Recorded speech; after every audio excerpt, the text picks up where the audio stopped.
ओम आदित्याय विद्महे भास्कराय धीमहि तन्नो सूर्य प्रचोदयात्। सूर्य गायत्री मंत्र मित्रों। ओम हां हीं होम सा सूर्याय नमः। सूर्यदेव का तंत्रोक्त मंत्र। ओम घृणी ओम घृणी सूर्याय नमः। घा के नीचे आधा रा, छोटी की मात्रा ड़ा, घृणी सूर्याय नमः। ओम घृणी सूर्याय नमः। ये सूर्य देव का अर्ध मंत्र है, अर्थात जब भी आप सूर्य देव को जल दीजिए, इस सूर्य अर्ध मंत्र को अवश्य पढ़िए। मित्रों, सूर्य देव को जल देना एक चमत्कार से कम नहीं है दोस्तों। एक साथ 4 ग्रह आप अपने ठीक करते हैं अपने घर पर बैठे बैठे, साक्षात देव पंचदेवों में शामिल सूर्य नारायण को जल देकर। कैसे बताते हैं दोस्तों। तांबे का लोटा बड़े से बड़ा ले लीजिए। लोटा या खाली बर्तन, खाली बुध होता है दोस्तों। कुंडली के अंदर यदि बुध खराब प्रभाव दे रहा है, वो भी शांत होगा। तांबे का लोटा और तांबे का गुण उसमें मिल गया, यानी बुध सूर्य के बीच में चलता है मित्रों, और सूर्य का बल उसको आपने दे दिया तांबे धातु में लोटा लेकर। साथ में जब आपने उसके अंदर जल भरा, वो जल मित्रों चंद्रदेव, जिसको कि आप चंद्रदेव के परम मित्र सूर्यदेव को देंगे। मित्र मित्र से मिलेगा, खराबी दूर होगी, दोनों ही ग्रह प्रफुल्लित हो जाएंगे, जैसे कि आप अपने मित्र से मिलकर प्रफुल्लित हो जाते हैं। उसके अंदर एक छोटा सा टुकड़ा आपने गुड़ का डाल दिया। गुड़ मंगल की कारक वस्तु है मित्रों, मीठी चीज। मंगल कुंडली में यदि कहीं खराब फल कर रहा होगा, वो भी अच्छा फल देने लगेगा, और मंगल को भी आप उसके परम मित्र सूर्य से मिला रहे हैं। अब इसमें जल में अगर आप कुछ बूंद गंगा जल की डाल देते हैं, अति उत्तम मित्रों। गंगा जल जो बृहस्पति देव की कारक वस्तु है, बृहस्पति यदि कहीं पर खराब फल कर रहे होंगे, वो भी ठीक होंगे। 5 ग्रह आपके ठीक हो सकते हैं एक सूर्य देव को जल देने मात्र से। सूर्य आपका दैदिप्यमान होगा, बृहस्पति आपका दैदिप्यमान होगा, मजबूत होंगे। बुध आपके कहीं पर अनुकूल ना हो, अनुकूल हो जाएंगे। मंगल जो प्राय गड़बड़ियां करते हैं, वो भी ठीक होंगे। यानी कि सूर्य, बृहस्पति, बुध, मंगल और चंद्र, जो कि आपके जीवन का आधार है दोस्तों। सूर्य देव को जल, सूर्य नारायण को जल प्रत्येक राशि, प्रत्येक लगन, प्रत्येक जातक को देना ही चाहिए। हजारों हजार साल से हमारे ऋषि मुनि, संत, तपस्वी, योगी, आचार्य लोग, पुरोहित लोग स्नान के उपरांत सर्वप्रथम सूर्यदेव को ही जल अर्पित करते हैं दोस्तों। अब जल अर्पित करने की विधि क्या है मित्रों, जिससे कि किसी प्रकार का कोई हमारे ऊपर पाप ना लगे। जल देते हुए गलती प्राय मैंने लोगों को देखा है, सभी चीजें कर लेते हैं।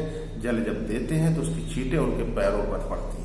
सूर्यदेव का वो जल एक प्रकार से प्रसाद है, और वो प्रसाद आपके पांव में नहीं पड़ना चाहिए। इसलिए किसी गमले को रख दीजिए जिसमें आप जल ऐसे करके दे दीजिए, कोई बाल्टी रख दीजिए, कोई डिब्बा रख दीजिए, और मिट्टी जैसी क्यारी अगर आपको कहीं मिल जाती तो बहुत अच्छा है। और बाद में इस बाल्टी या डिब्बे के या गमले के जल को आप या तो उसमें रख दीजिए, या किसी गमले या क्यारी मिट्टी के पौधों आदि में दे दीजिए। नंबर 1 बात। नंबर 2 बात मित्रों,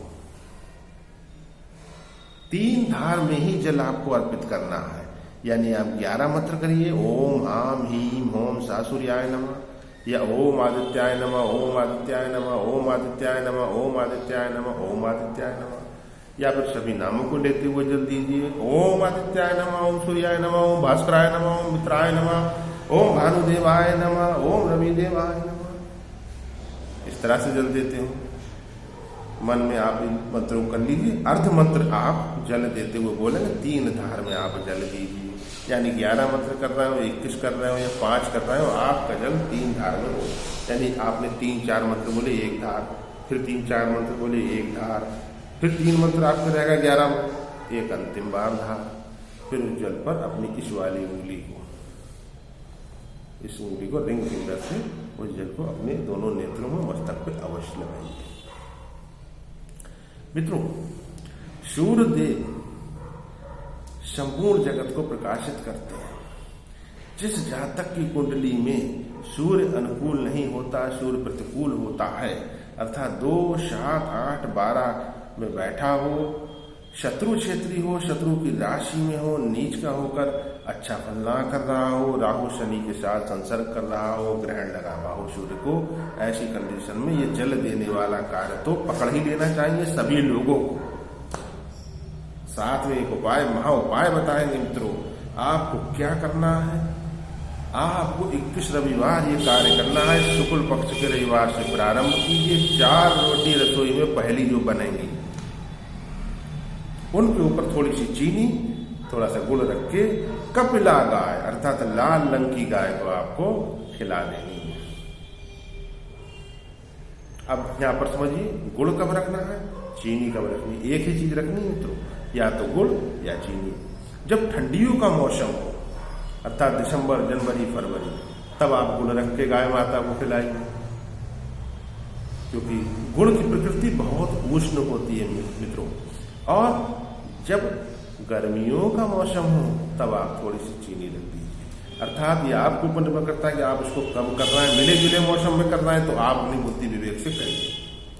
21 रविवार का ये उपाय मित्रों, आपके घर में किसी की भी कुंडली के अंदर, किसी के भी जीवन में जो भी समस्याएं चल रही हैं, कुंडली में जो भी समस्याएं चल रही हैं, अर्थात जो पिता यदि ये कार्य कर रहा है 21 रविवार वाला, चमत्कार को नमस्कार हो जाएगा मित्रों। पिता स्वयं ही सूर्य का कारक होता है। उसका खुद का सूर्य बहुत मजबूत होगा, साथ में उसके बच्चों का सूर्य भी बलवान होगा। बहुत जरूरी है मित्रों, जीवन में कहीं पर भी वो बच्चे जाएंगे, असफलता उनके हाथ नहीं लगेगी, उनकी बुद्धि और उनका विवेक एकदम जागृत अवस्था में रहेगा। सूर्यदेव से ज्यादा जागृत कौन है मित्रों? 24 घंटे अनवरत चलते रहते हैं। मित्रों, वीडियो को लाइक अवश्य करें। चैनल पर पहली बार हो सब्सक्राइब करना ना भूलें। वीडियो को अधिक से अधिक शेयर कीजिए ताकि अन्य लोग भी लाभ ले सकें। सबके कल्याण में ही हमारा कल्याण निहित है। हम सब लोग इस धरा पर ही तो रहते हैं।